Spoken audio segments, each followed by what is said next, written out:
Welcome to my kitchen table lectures. Here's my recipe for your success.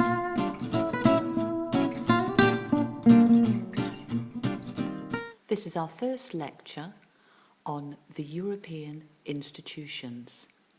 Now we're going to start with the source of the European institutions, and this is how you'll begin to answer your questions. Now, as we can see, the institutional framework was laid down originally in the European Coal and Steel Community Treaty. This actually established a tripart system, and we have as part of that the Council of Ministers, the Commission, and the European Parliament.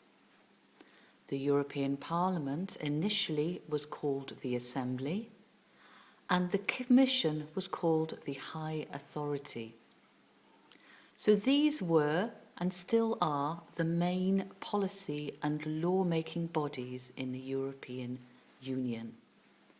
Of course, initially it was referred to as the European Community, but since the Lisbon Treaty, this has changed to the EU. So we want a little bit more detail as far as source is concerned. So where are we going to get that from? Well, we take Article 13 of the EU Treaty of 1992, which states that the Union institutions are the European Parliament, the European Council, the Commission, the Court of Justice, now known as the Court of Justice of the European Union, the European Central Bank, and the Court of Auditors. But still, the most important institutions to note are the Commission, the European Parliament, the Council of Ministers, the European Council, and the Court of Justice of the European Union. Okay, so let's move on and look at the Commission in simple terms. The Commission is the executive part of policy making in creating law. It's based in Brussels, proposes EU law, and actually acts as a guardian, sometimes called the guardian of the treaties, ensuring that member states comply with EU law. And so they can actually take cases to the Court of Justice of the European Union. Next, we have the legislative part, European Parliament, based in Strasbourg, and as we discussed in class, is very different from the powers that our Parliament has.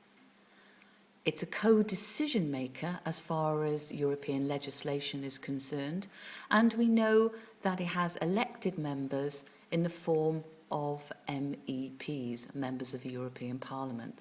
So we have here our central form of democracy, although all member states are included in every single institution. It works with the Council of Ministers as a co-decision maker as far as new legislation is concerned, and this is since the Maastricht Treaty. It does have one really powerful function, and that concerns budgets.